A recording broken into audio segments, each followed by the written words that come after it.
Ya, Mas Huda, kalau mendengarkan penjelasan simulasi pemumpukan dana tadi, apakah cukup menguntungkan begitu yang didapatkan oleh peserta setelah bekerja 20 tahun menurut Anda?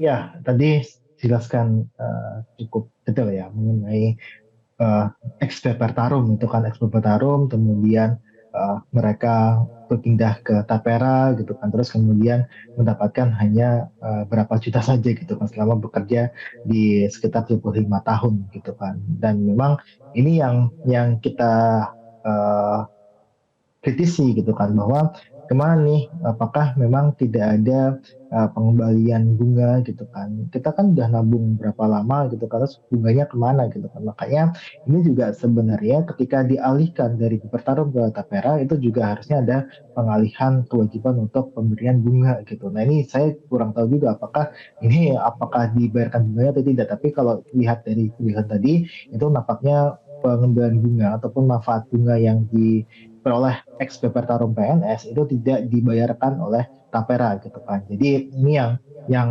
kita rasa sebagai penyebab ya ini akhirnya dapatnya sangat kecil sekali gitu kan. Tapi yang jelas sebenarnya di sini memang kalau kita lihat ya kalau kita nggak tahu ya apakah nanti bunganya berapa, manfaat yang dihasilkan berapa gitu kan. Tapi yang jelas itu seharusnya menghitung juga mengenai opportunity cost. Ini yang kita harapkan sebenarnya Mas. Kita harapkan ada opportunity cost yang dihitung karena pekerja ini nantinya tidak ataupun tidak dapat menarik uangnya dan juga tidak dapat menabung atau berinvestasi uang tersebut ke instrumen investasi lainnya gitu. Jadi kita ada opportunity cost di situ. Seharusnya misalkan kita ada ikut tapera dipotong 500.000 per bulan. Seharusnya ketika 1 tahun itu kan ada sekitar 6 juta gitu kan. 6 juta itu sebenarnya kalau kita diinvestasikan di tempat lain, itu 1 tahun kemudian kita bisa loh mendapatkan Hmm. keuntungan saat itu juga gitu kan. Nah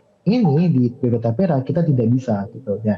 Ini yang seharusnya dihitung juga oleh pemerintah opportunity cost-nya berapa besar gitu. Makanya kemarin ketika Pak Jokowi itu bilang ya kita sudah menghitung dampak terus kemudian menghitung mengenai pengembalian dan sebagainya, apakah dihitung opportunity cost juga gitu. Ini yang ada di konsep ekonomi sebenarnya opportunity cost ini, dan memang tampaknya itu tidak diperhitungkan di dalam perhitungan PP Tapera gitu. Karena ya pasti ketika melihat untungnya kita klaim klaim PP Tapera itu hasilnya adalah 8 persenan gitu dari uh, pengupakan dana Tapera. Tapi kan ada di situ ada biaya operasional dan sebagainya yang saya rasa itu tidak jadi pengembalian secara optimal ke peserta BP Tapera.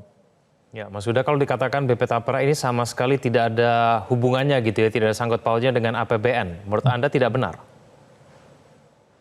Tidak benar, sama sekali tidak benar. Karena yang tadi saya jelaskan di awal itu bahwa BP Tapera itu bisa menabung, menginvestasikan uangnya itu di SBN. Nah, SBN Hmm. ini bisa digunakan untuk pengelolaan program pemerintah gitu. Dan Oke. itu adalah ada di downline dari APBN. Jadi kalau APBN itu ada upline sama downline. Upline itu yang dia tercatat dan dihitung sebagai defisit ya. Kalau defisit itu dia membutuhkan pembiayaan. Nah, pembiayaan inilah yang sebenarnya masuk dalam APBN kita gitu. Jadi ini yang tidak dilihat oleh masyarakat yang menganggap bahwa Tapera tidak bisa digunakan untuk APBN. Itu sangat sama sekali tidak benar, dan itu Tapera sekali lagi BB Tapera itu bisa menghasilkan ke SBN dan SBN bisa dijadikan sebagai pembiayaan di APBN kita. Ya, Mas Huda, alasan pemerintah kemudian bersikeras begitu ya program ini harus jalan karena ada masalah backlog sebesar 9,9 juta unit. Apakah alasan ini tepat? Dan kemudian apakah memang bisa diselesaikan dengan Tapera ini, Mas Huda? Iya, ya, di dalam laporan yang kita luncurkan juga kita membahas mengenai backlog perumahan. Apa sih masalahnya gitu kan? Nah, memang di situ ada masalah pembiayaan di situ. Nah, tapi yang jelas adalah pembiayaan ini kan sebagai tools, salah satu tools ya. Tapi yang jelas yang kita harapkan adalah ada faktor dari harga gitu. Nah, kita menyoroti sebenarnya pertumbuhan harga rumah ini sangat cepat sekali Mas. Kalau bisa kita bilang harga rumah kita ini tumbuhnya eksponensial.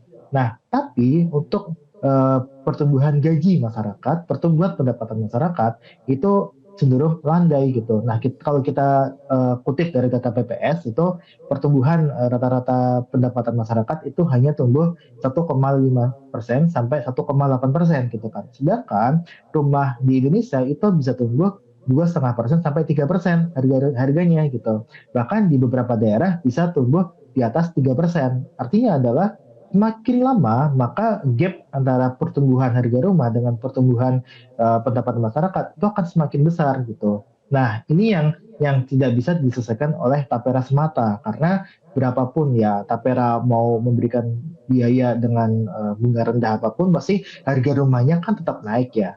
Nah, harga rumah yang tetap naik ini pasti akan menjadikan permintaan untuk ataupun ya hasrat masyarakat untuk mendapatkan rumah juga berkurang gitu kan.